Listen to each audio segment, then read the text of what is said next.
ആ മോശയുടെ ശരീരത്തിന് വേണ്ടി അത് അടക്കം ചെയ്യുമ്പോൾ പിശാച് വാദിക്കാൻ വന്നിരിക്കുന്നു. കാരണം പിശാചിന് പറയാനുണ്ട്, ഇവൻ പാറയോട് നീ കൽപ്പിക്കാൻ പറഞ്ഞ സ്ഥാനത്ത് ഇവൻ ദേഷ്യം വന്ന് പാറയെ അടിച്ചു. പിശാചിന് പറയാനുള്ള സാധനമാണ്. പാറയോട് കൽപ്പിക്കാൻ പറഞ്ഞപ്പോൾ ഇവൻ പാറയെ അടിച്ചു. ഹല്ലേലൂയ.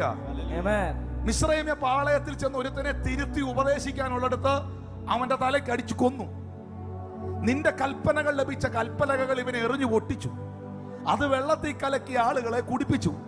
ഇങ്ങനെ ഒരുപാട് തെറ്റുകൾ ചെയ്ത ഇവന്റെ ശരീരം എന്റെ കസ്റ്റഡിയില എന്ന് പറയാൻ പൈശാചിക ലോകം നിൽക്കുമ്പോൾ ദൈവം തന്റെ പ്രധാന ദൂതനായ മീഖായേലിനെ അയച്ച്, സത്യത്തിൽ മീഖായേല് അവിടെ നിന്ന് വാദിക്കുന്ന മുഴുവൻ പിശാചിനെ ഈ ഇങ്ങനെ എഴുതിയിരിക്കുന്നത്, മോശയുടെ ശരീരത്തെ കുറിച്ച് ഒരു ദൂഷണ വിധി ഉച്ചരിപ്പാൻ പിശാചേ നിനക്ക് വാ തുറക്കാൻ അനുവാദം തരാതെ യഹോവയുടെ ദൂതൻ തന്റെ അഭിഷിക്തനെതിരെ വാ തുറക്കാൻ അനുവാദം തരാതെ.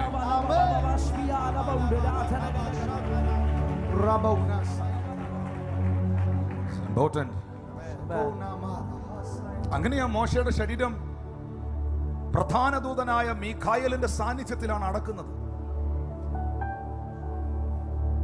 ഇതേ പ്രധാന ദൂതനെ തന്നെയാണ് എന്നെ നിങ്ങളെ ഉയർപ്പിക്കുന്ന സമയത്ത് മധ്യാകാശത്തിൽ ദൈവം കൊണ്ടുവരാൻ പോന്നേ. കർത്താവ് താൻ ഗംഭീരനാദത്തോടും, പ്രത്യാശയുള്ള ദൈവമക്കൾ പ്രധാന ദൂതന്റെ ശബ്ദത്തോടും ദൈവത്തിന്റെ കാഹളത്തോടും.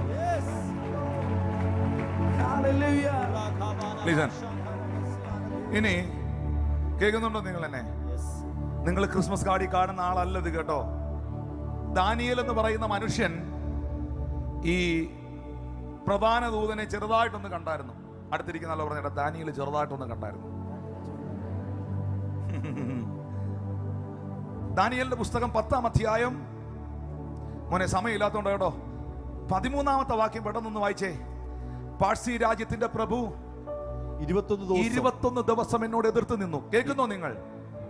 അറിവിധി പ്രാർത്ഥിക്കുന്നവരെല്ലാം ഒന്ന് കൈ ഉയർത്തിയ. ഇത് നിങ്ങൾ പ്രാർത്ഥിക്കുന്നവർ കേൾക്കേണ്ട മെസ്സേജിലേക്ക് വരികയാണ്. ദാനിയേൽ പ്രാർത്ഥിക്കാനിരുന്നു. ദാനിയേൽ എന്ത് ചെയ്തു? പ്രാർത്ഥിക്കാനിരുന്ന അന്ന് തന്നെ, ആ ദിവസം തന്നെ ദൈവത്തിന്റെ ദൂതനായ ഗബ്രിയേൽ ദ മെസ്സഞ്ചർ, ഗബ്രിയേൽ മാല പറഞ്ഞ ഗബ്രിയേൽ മാലാക മറിയത്തിന്റെ അടുക്കൽ വന്ന അതേ ഗബ്രിയേൽ ദാനിയേലിന് മറുപടിയുമായി വന്നു. പ്രാർത്ഥിച്ചതിന്റെ അന്ന് തന്നെ വന്നു. പക്ഷേ മേലോട്ടുള്ള ഭാഗങ്ങൾ നിങ്ങൾ വായിക്കും, മനസ്സിലാകും. ഈ മറുപടി ദാനിയേലിന്റെ അടുക്കൽ എത്തിക്കാതെ പാഴ്സി പ്രഭു എന്ന് പറയുന്നത് ദ കിങ്ഡം ഓഫ് പേർഷ്യ, ഓരോ പട്ടണത്തിലും ഓരോ രാജ്യത്തിലും നിങ്ങൾക്കും എനിക്കും കാണാൻ കഴിയാതെ ആ പട്ടണത്തെ, രാജ്യത്തെ വാഴുന്ന ഒരു അദൃശ്യ ലോകമുണ്ട്. നമുക്കിത് കാണാൻ പറ്റുന്നുണ്ടെങ്കിൽ അത് നമ്മൾ വിജയിച്ചു. കാരണം പൗലോസ് അപ്പോസ്തലൻ ആക്രമിക്കപ്പെട്ടപ്പോൾ, എല്ലാരും പറഞ്ഞേ പൗലോസ് ആക്രമിക്കപ്പെട്ടപ്പോൾ പൗലോസ് അപ്പോസ്തലൻ പറഞ്ഞൊരു വാക്ക് നിങ്ങൾ കേട്ടിട്ടുണ്ടോ? ഞാൻ മനുഷ്യർക്കും ദൈവദൂതന്മാർക്കും കൂത്തുകാഴ്ചയായി എന്ന്. ഇപ്പം പൗലോസിനെ ഇവിടെ നിൽക്കുന്ന ഒരാളിനെ, someone is coming, ഒരാൾ വാ, come quickly. ഈ മനുഷ്യനെ ഇവിടെ come here. ഈ മനുഷ്യനെ ഒരു ദൈവദാസനാണ്. ഇദ്ദേഹത്തെ ഒരു കൂട്ടം സുവിശേഷ വിരോധികൾ ആക്രമിക്കുകയാണ്. ആക്രമിച്ചപ്പോൾ ആ മനുഷ്യൻ ഉച്ചത്തിൽ പറയുന്നു, നിങ്ങൾ എന്നെ ആക്രമിച്ചത് മനുഷ്യരുടെയും ദൂതന്മാരുടെ മുമ്പിലാണ് ഞാൻ കൂത്തുകാഴ്ചയത്. എന്ന് വെച്ചാൽ എന്നെ അറ്റാക്ക് ചെയ്തപ്പോൾ ഞാൻ നിങ്ങളെ മാത്രമല്ല കണ്ടേ, I can see the angels is with me. ആമേൻ. Thank you. ഹല്ലേലൂയ. ഗബ്രിയേൽ മറുപടിയുമായി വന്നു. നിങ്ങൾ പ്രാർത്ഥിക്കുമ്പോൾ തന്നെ പലതിനും മറുപടി വരുന്നുണ്ട്. പക്ഷെ അതിനെ തടയുന്ന ശക്തികളുണ്ട്. അത് നിങ്ങളുടെ പക്കൽ എത്തിക്കാതെ അതിനെ ബ്രേക്ക് ചെയ്യുന്ന ദേശശക്തികളുണ്ട്, കുടുംബത്തിന്റെ പാരമ്പര്യ ശക്തികളുണ്ട്, ഒരു പൈശാചിക ലോകമുണ്ട്. ദാനിയേൽ ഒരിക്കലും 21 ഇരുന്നതല്ല. നമ്മൾ പറയത്തില്ലേ 21. ദാനിയേൽ 21 ദിവസം ഉപവസിച്ചതല്ല. 1-ാം ദിവസം പ്രാർത്ഥിച്ചു, ഫാസ്റ്റ് ചെയ്ത് പ്രാർത്ഥിച്ചു, അന്നും മറുപടി കിട്ടിയില്ല, പൈശാചിക ശക്തി തടഞ്ഞു, പിന്നെയും പ്രാർത്ഥിച്ചു. അങ്ങനെ 21-ാമത്തെ ദിവസം ആയപ്പോ ഗബ്രിയേലിന് മനസ്സിലായി ഈ ശക്തിയുമായി ഏറ്റുമുട്ടി നിൽക്കാൻ പറ്റുന്നില്ലെന്ന്. ഉടനെ താഴോട്ട് വായിക്കുമ്പം അവിടെ എഴുതിയിട്ടുണ്ട്, പാഴ്സി രാജ്യത്തിന്റെ പ്രഭു 21 ദിവസം എന്നോട് എതിർത്ത് നിന്നു, എങ്കിലും പ്രധാന പ്രഭുക്കന്മാരിൽ ഒരുത്തനായ മീഖായേൽ എന്നെ സഹായിപ്പാൻ വന്നു. അവനെ ഞാൻ പാഴ്സി രാജാക്കന്മാരോടുകൂടെ അവിടെ വിട്ടേച്ചു വന്നു. ലിസൺ, താഴെ വായിക്കുമ്പോൾ നമുക്കറിയാം ആ പ്രാർത്ഥനയുടെ മറുപടി ദാനിയേലിന് ലഭിച്ചു എന്ന് പറഞ്ഞാൽ ഇത്രയേ ഉള്ളൂ. എസ്പിയും ഡിവൈഎസ്പിയും എല്ലാരും കൂടെ യുദ്ധം ചെയ്യുക. ഒന്നും നടക്കുന്നില്ല, തടയാൻ പറ്റുന്നില്ല. അവസാനം സ്ഥലത്തെ SI DGP വിളിക്കുകയാണ്. അവിടെ പ്രധാന ദൂതൻ വന്നു. ഇങ്ങനെയൊക്കെ പറഞ്ഞിട്ട് മനസ്സിലായില്ലേ, രക്ഷപ്പെടാവുള്ള നിങ്ങൾ നീച്ചോളാം.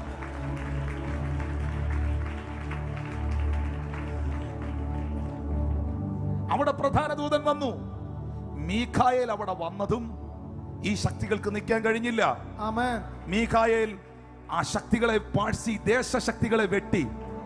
പ്രധാന ദൂതൻ ദേശശക്തിയെ വെട്ടി. The same angels. ഒന്ന് കരമടിച്ച് ആത്മാവിൽ ഒന്ന് സ്വീകരിച്ചേ. നിന്റെ ഭവനത്തിന് മീതെ നിന്റെ പ്രാർത്ഥനകളുടെ മറുപടികളെ തടയുന്ന മുഴുവൻ ശക്തികളെ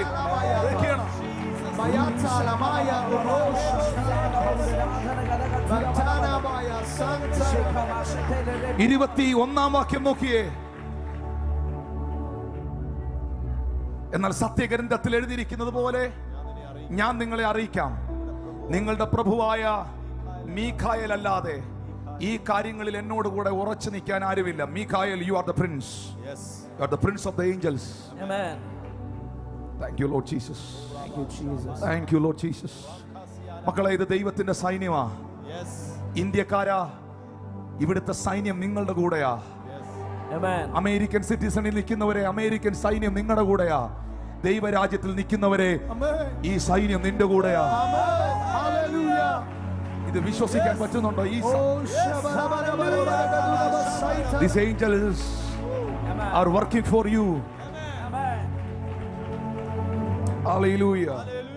പക്ഷെ പെട്ടെന്ന് വായിച്ചോ. രണ്ടാമത്തെ കൂട്ടരാണ് സാറാഫുകൾ. പറഞ്ഞ സാറാഫുകൾ. എന്താണ് സാറാഫുകളുടെ പ്രത്യേകത?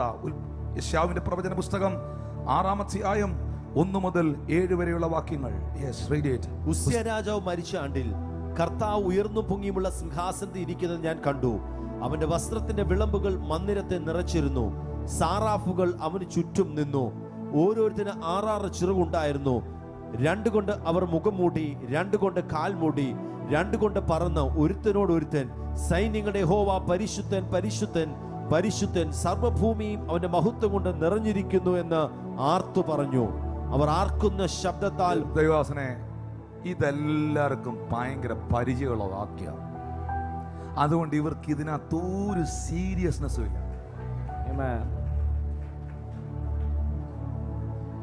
ഇവിടെ നിങ്ങൾ കാണുന്നത് ഹെവന്റെ, സ്വർഗത്തിന്റെ ചിത്രമാണ്. 24/7. അവിടെ സമയമില്ല, ഞാൻ എൻ്റെ ഇതിൽ പറഞ്ഞതേ ഉള്ളൂ. സ്വർഗത്തിൽ വർഷവും സമയമൊന്നുമില്ല.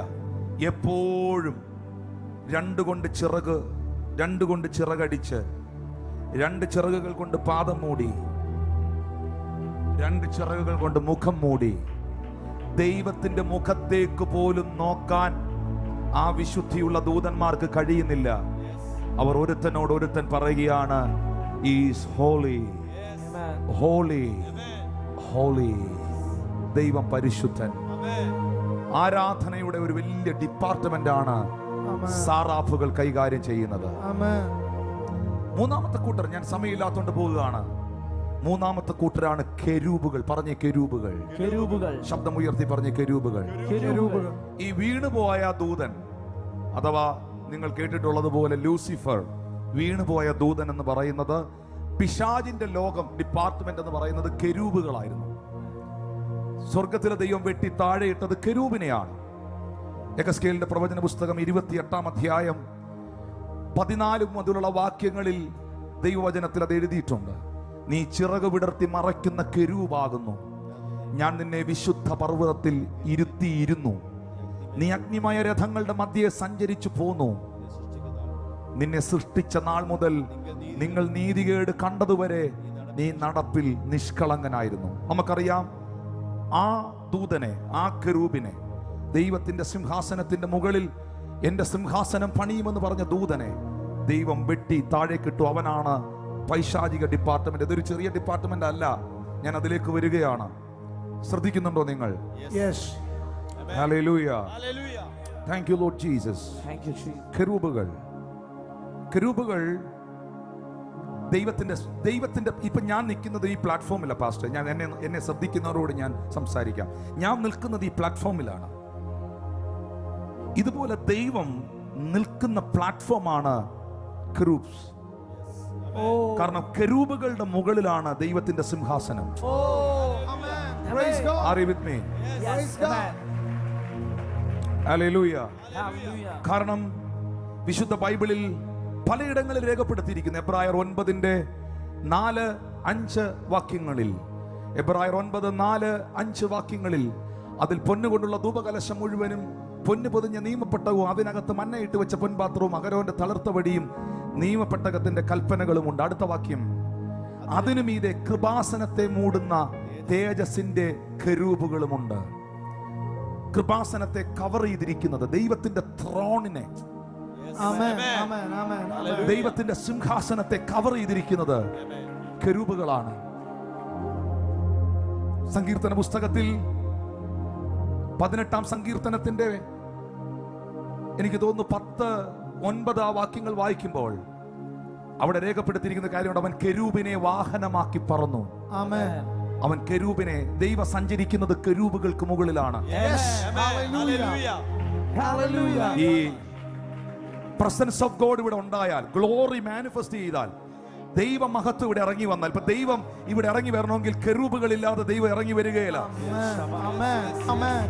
കെരൂബുകളെ വാഹനമാക്കിയാണ് അവൻ സഞ്ചരിക്കുന്നത്. Thank you Holy Spirit. Thank you Holy Spirit. Hallelujah. ഇനി അതിനെ ഒന്ന് ഡിസ്ക്രൈബ് ചെയ്യാൻ ഞാൻ ആഗ്രഹിക്കുന്നു.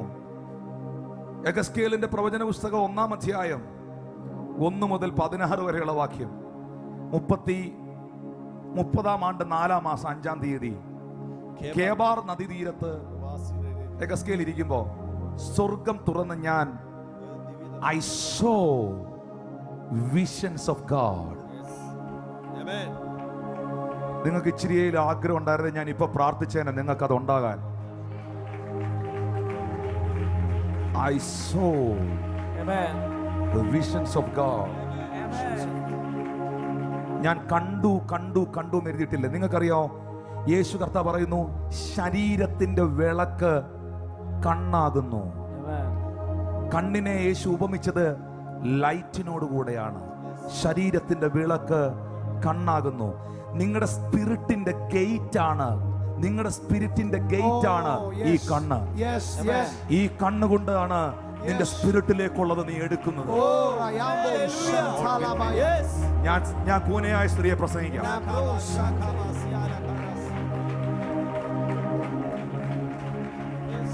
അതാ യേശു പറഞ്ഞ, കണ്ണ് ചൊവ്വുള്ളതെങ്കിൽ ശരീരം മുഴുവൻ വെളിച്ചമുള്ളതാകും. കണ്ണ് ചൊവ്വുള്ളതല്ലെങ്കിൽ നിന്റെ ശരീരം മുഴുവൻ ഇരുട്ടലാകും. ഒരാളെ നോക്കുമ്പോൾ, ഈ കഴിഞ്ഞ ദിവസം പ്രൊഫറ്റിക് മിനിസ്ട്രിയിൽ അസാധാരണമായ മാനിഫെസ്റ്റേഷൻ വെളിപ്പെട്ടപ്പോൾ, ഈ റീസെന്റ് ബഹ്റിനിൽ ഞാനൊരു ഫാമിലിയോട് സംസാരിച്ച് പ്രൊഫസ് ചെയ്യുമ്പോൾ എൻ്റെ അടുത്ത് എൻ്റെ ഒരു ആത്മീക പുത്രൻ ചോദിച്ചൊരു ചോദ്യമാണ്, പക്ഷെ എങ്ങനെയാണ് അവരെ പാസ്റ്റർ, അവരുടെ ആ ഡീറ്റെയിൽസും പ്രശ്നം അവരെ ആർക്കും അറിഞ്ഞുകൂടാത്തവരാണ്. ആദ്യമായിട്ടാണ് ഞങ്ങൾ കാണുന്നത്, പാസ്റ്റർ കാണുന്നത്. പിന്നെ എങ്ങനെയാണ് ഒരു ഇതുമില്ലാതെ, ബുദ്ധിമുട്ടുമില്ലാതെ, കൺഫ്യൂഷനും ഇല്ലാതെ അവരോട് അവരുടെ മോന്റെ പേര്, അവരുടെ ഡീറ്റെയിൽസ്, അവരുടെ പ്രശ്നം, അവരുടെ ബാഗിനകത്തിരിക്കുന്ന മെഡിക്കൽ റിപ്പോർട്ട്, ഇതെല്ലാം എങ്ങനെയാണ് പറയുന്നത്? ഇങ്ങനെ ക്രൗഡിനെ നോക്കുമ്പോൾ, ജനത്തെ നോക്കുമ്പോൾ, ആത്മതലത്തിൽ നിന്ന് നോക്കുമ്പോൾ, ചുമ്മാ ജഡത്തിൽ നോക്കുകയല്ല, ഇൻ സ്പിരിറ്റിൽ നോക്കുമ്പോൾ ഒരാളിലേക്ക് നമ്മുടെ കണ്ണുകൾ പതിയും. നമ്മുടെ കണ്ണല്ലത്, നമ്മളല്ല നോക്കുന്നേ. ആ നോട്ടത്തിൽ തന്നെ അവന്റെ എൻ്റെയർ ഡീറ്റെയിൽസും അപ്ഡേറ്റ് ചെയ്യുകയാണ്. ശരീരത്തിന്റെ വിളക്ക് കണ്ണാകുന്നു. സ്പിരിറ്റിന്റെ അകത്ത്, നിന്റെ ആത്മാവിനകത്ത് നല്ലതും നിന്റെ ആത്മാവിനകത്ത് തിന്മയും കൊണ്ടുവരാൻ ഈ കതകിന് പറ്റും. ഈ കതകിന്, അതുകൊണ്ടാണ് ഈ കതകിന് ദൈവം ഡോറ് വെച്ചിരിക്കുന്നത്.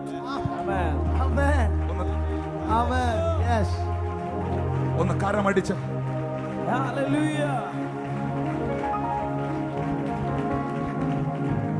Listen to me. പ്രവാചകൻ പറയുന്നു, ഞാൻ സ്വർഗീയ ദർശനങ്ങളെ കണ്ടു. മൂന്നാമത്തെ വാക്യം വേഗത്തിൽ, ബിക്കോസ് ഓഫ് ടൈം. ആ കേബാർ നദീതീരത്ത് ഇരിക്കുമ്പോൾ ദൈവത്തിന്റെ കൈ എഗസ്കേലിന്റെ മേൽ വന്നു. 4-ാം വാക്യം, ഞാൻ നോക്കിയപ്പോൾ ഇത് കണ്ടോണേ, വടക്ക് നിന്ന് കൊടുങ്കാറ്റും വലിയ മേഘവും. ദൂതനാ, ഹലോ, ക്രിസ്മസ് കാർഡിൽ ഇരിക്കുന്ന ആളാണെന്ന് നോക്കി.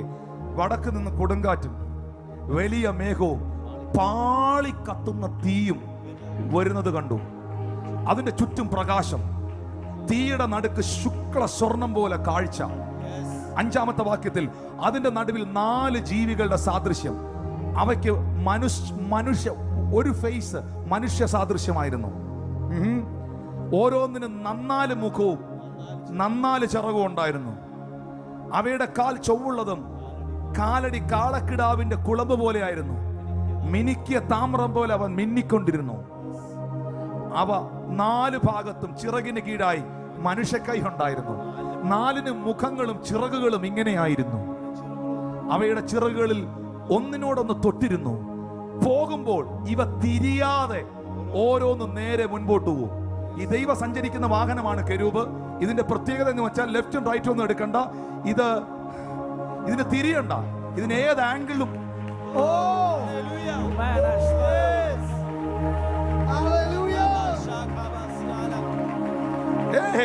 രണ്ടോ മൂന്നോ പേരെന്റെ നാമത്തിൽ എവിടെ കൂടിയാലും അതിന്റെ മധ്യേ ഞാനുണ്ടെങ്കിൽ ഇതിന് ചുറ്റും വിടുതൽ നടക്കുകയാണ്.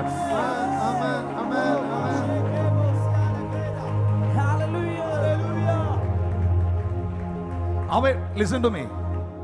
അവയുടെ മുഖമോ, ലിസൺ, മനുഷ്യമുഖം, സിംഹമുഖം, കാളമുഖം, കഴുകമുഖം. ഇത് പുതിയ നിയമഭാഗത്തിലേക്ക് വന്നാൽ ഈ സ്പിരിച്വൽ ഡ്രീം ഇന്റർപ്രറ്റ് ചെയ്യുമ്പോൾ, സ്വപ്നങ്ങൾ വ്യാഖ്യാനിക്കുമ്പോൾ, ഡ്രീം ഇന്റർപ്രറ്റേഷനിൽ ഞാൻ വായിച്ച പുസ്തകങ്ങളുടെ അടിസ്ഥാനത്തിലും ഞാൻ മനസ്സിലാക്കിയ ചിത്രങ്ങളിലും എനിക്ക് മനസ്സിലായത് the lion face is apostolic. Amen. That eagle face is prophetic. Wow. Amen. Amen. Yes. Yes.